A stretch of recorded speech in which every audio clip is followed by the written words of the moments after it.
Digel je pozvan, ne Digel.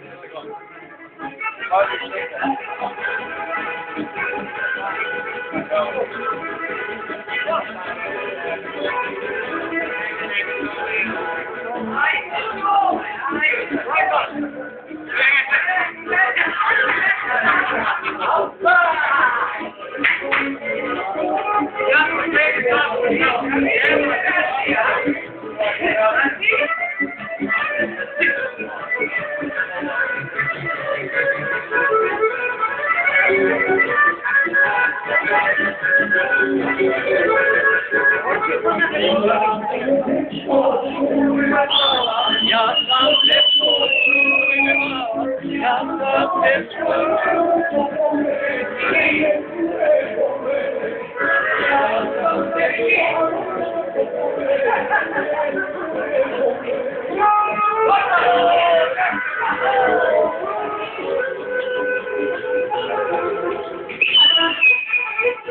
To je najbolji strelac.